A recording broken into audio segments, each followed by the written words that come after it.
Come closer, my child. Lean nearer to the lamp, for tonight I will tell you of a boy whose nightmare became the most famous dream in the history of psychoanalysis. The world would know him as the Wolfman. But in truth, he was a Russian aristocrat named Sergei Pankejeff. He was born in 1886 into wealth and privilege. His family lived in Odessa by the Black Sea. There were horses in the stables, servants in the halls, and endless rooms echoing with silence. Yet even in such comfort, sorrow found him early. His beloved sister Anna struggled with mental illness and later took her own life. His father too suffered depression and would also die by suicide. In this family of shadows, Sergei's young heart grew heavy. By the time he was a child of 4, nightmares visited him. And one night came the dream that would haunt him forever, he told Freud. I dreamt that I was lying in my bed. Suddenly the window opened of its own accord, and I saw quite distinctly 6 or 7 white wolves sitting on a walnut tree in front of the window. They were quite white and had big bushy tails like foxes, and they sat quite still and looked at me. I screamed and woke up. Imagine, child, 6 or 7 white wolves, perched silent and watchful, their bushy tails curling like smoke, their eyes fixed upon a boy frozen with terror. Sergei woke shrieking, convinced the wolves would devour him. For weeks he refused to sleep unless a lamp burned through the night. He would not approach a window, fearing wolves might leap inside. This dream, told years later in Freud's consulting room, became the heart of his case. Freud listened closely, his pen scratching on paper, his mind already reaching for symbols. In his notes, Freud wrote, The dream of the wolves must be taken as the primal scene of the patient's neurosis. The stillness of the wolves, their fixed gaze, is a displacement of the terror of castration. The dream signifies in disguise the witnessing of a sexual act between the parents. Do you see, my child? Where Sergei saw wolves, Freud saw something else. Memory, desire, and terror, buried beneath the surface. To Freud, the dream was not just a dream. It was the key to everything. But let us linger with the boy himself. After the dream, his fear lingered. He developed strange habits. He demanded that the shutters of his room be checked again and again. He clung to his nurse, begging for reassurance. His sleep was restless, broken by cries. His family, wealthy but troubled, called upon doctors. They tried medicines, prayers, even holy rites. But Sergei's unease grew into youth and followed him into manhood. By the time he reached Vienna, he was pale, weary, afflicted with stomach pains, depression, and despair. He had lost faith in ordinary doctors. He was sent to Freud, the man of dreams. And so, the boy with the wolves entered the house of the doctor with the beard. Freud sat across from him, steady, listening, scribbling in his notebook. The boy spoke of terror, of wolves, of his family's tragedies. Freud saw symbols, clues, and buried truths. What began with a dream would become one of the most detailed case histories in all of psychoanalysis. Now, my child, you know the dream that gave him his name, the Wolfman. But the dream was only the doorway. Behind it lay a labyrinth of memory, repression, and Freud's boldest and most controversial interpretations. You have heard the dream. 6 or 7 white wolves perched in a tree, staring with fixed eyes at a terrified boy. But you must now hear what Freud made of it. For Freud was never content with the surface of a dream. To him, dreams were riddles written in symbols, the unconscious speaking in disguise. And Sergei's dream, he believed, was no mere nightmare. It was the key to the entire labyrinth of his neurosis. In his diary, Freud wrote, "The stillness of the wolves, their gaze, is not natural. It is the displacement of castration anxiety. The number of wolves is unimportant. The essential feature is the fear of being devoured, the child's terror of punishment for forbidden desires." You see, child, Freud believed the dream was not about wolves at all. It was about fear. Fear tied to love, punishment, and forbidden desire. And he traced it back to what he called the primal scene. This, Freud claimed, was a memory buried in Sergei's mind. He believed that, as a child, perhaps at the age of 1.5, Sergei had witnessed his parents engaged in intercourse. To Freud, this vision was seared into the boy's unconscious.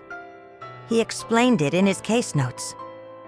The primal scene, the child's observation of coitus, was experienced as terrifying. The wolves of the dream are nothing other than the parents, who appeared to the child as animals engaged in a frightening act. The terror of being devoured is the terror of castration, the punishment for the child's forbidden wishes toward the mother. So where Sergei saw wolves in a tree, Freud saw his parents in bed. Where Sergei felt fear of being eaten, Freud saw the terror of punishment for infantile desire. Ah, my child, do you sense the audacity of this? Freud turned a boy's nightmare into a vision of sexuality and punishment buried deep in infancy. Sergei, listening, was doubtful. He had no memory of such a scene. Yet Freud insisted memory was not always conscious. It could be repressed, hidden, disguised in dreams. But the dream was not Freud's only clue. Sergei's life was filled with symptoms. He suffered from crippling depression, stomach ailments, religious doubts, obsessions with numbers, and a fear of being alone. Freud saw all of these as branches growing from the same root: the primal scene, repression, and unresolved Oedipal desire.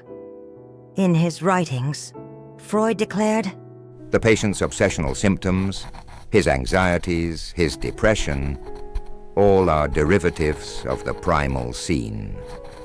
The dream of the wolves is the nucleus around which his neurosis is organized. To Freud, every path led back to the same beginning: the wolves, the dream, the terror. They were all signposts pointing to desire and punishment, love and fear.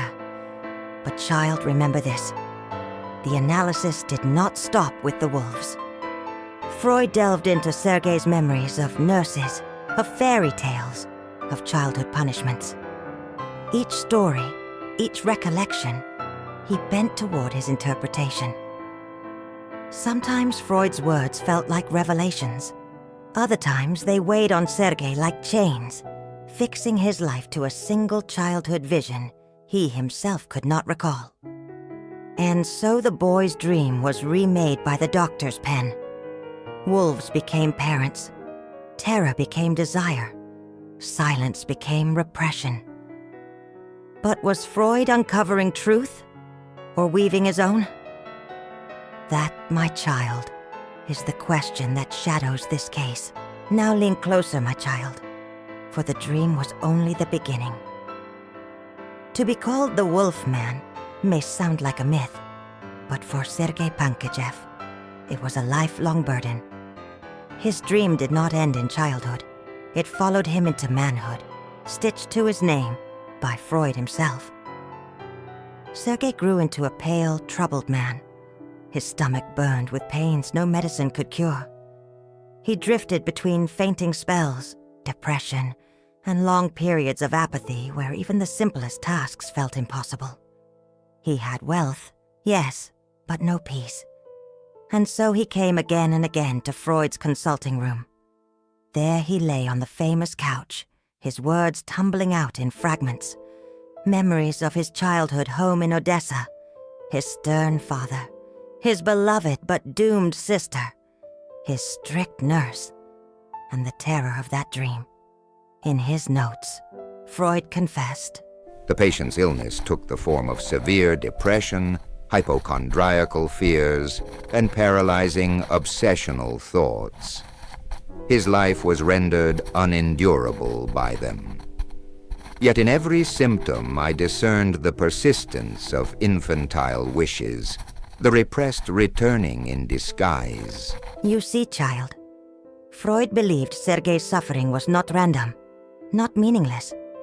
Every stomach pain, every obsessive thought, every paralysis was to him a clue.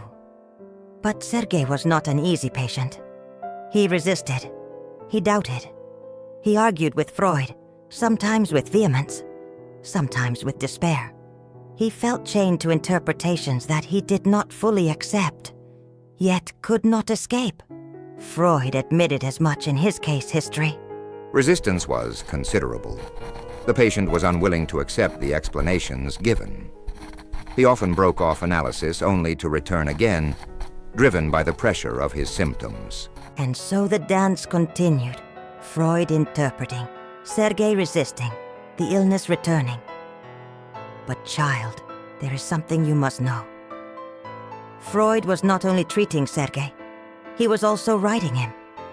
Every session, every dream, every confession was inked into the pages that would become From the History of an Infantile Neurosis, the Wolfman's Case History, published in 1918.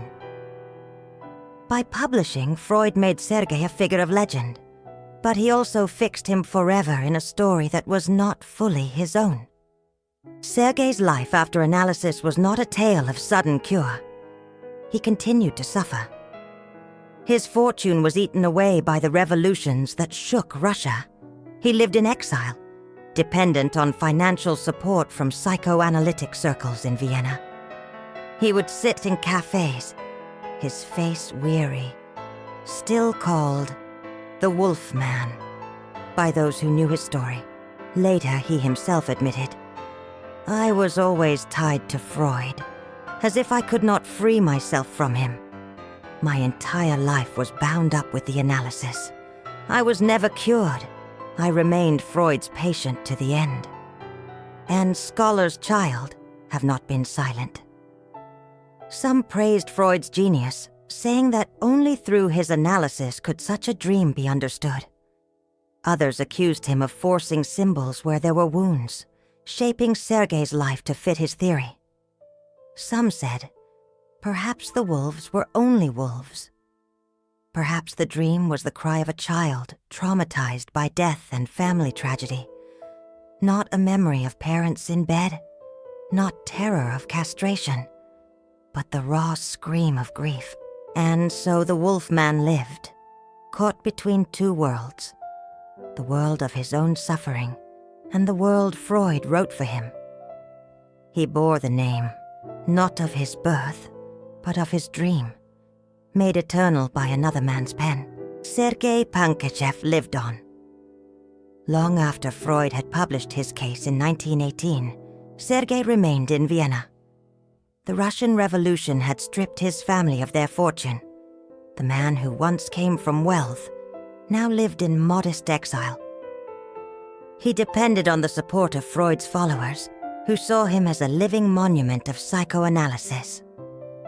Freud himself reflected, This case has been of great importance in proving the existence of infantile sexuality and repression. The dream of the wolves has provided unparalleled confirmation of psychoanalytic theory. Yet the cure was incomplete. The patient's suffering endured. There lies the paradox, child. Sergei was both proof and failure. He became the man Freud cited as evidence, yet he himself said he was never cured. For the rest of his life, he returned again and again to analysis, sometimes with Freud's disciples, sometimes with new doctors, yet never escaping the shadow of his childhood dream. As the years passed, scholars and critics revisited his case. Some praised Freud's insight, declaring that no one else could have drawn such meaning from a nightmare. Others accused Freud of imposing his theory, bending Sergei's story until it fit. Feminist voices later asked, was Sergei's dream really about sex and punishment? Or was it the cry of a child surrounded by death, illness, and silence? His sister's suicide, his father's despair, his mother's coldness. Were these not enough to seed a dream of terror without wolves becoming symbols of desire? Sergei himself lived to old age. When the Second World War engulfed Europe, he survived. He lived quietly in Vienna, still supported by psychoanalytic circles, his name known not for his own deeds but for the dream that Freud had published. He died in 1979, at the age of 92, long after Freud, long after the world of Vienna he once knew had vanished. To the end, he remained the Wolfman, and so, Sergei's life became both a caution and a legend. He lived tethered to a story that was partly his and partly Freud's. He could not free himself from the dream, for Freud had written it into history. But child, here lies the lesson. Freud's brilliance lay in daring to look at the unconscious, to give dreams meaning. Yet his blindness lay in shaping lives too tightly to his theories. The Wolfman teaches us both the power of analysis and the danger of forgetting the human beneath the symbols. So remember this tale. 6 or 7 white wolves sat in a tree, staring silently into the eyes of a child. From that vision, Freud built one of the pillars of psychoanalysis. But the boy, Sergei Pankejeff, remained forever haunted, his life bound to a dream.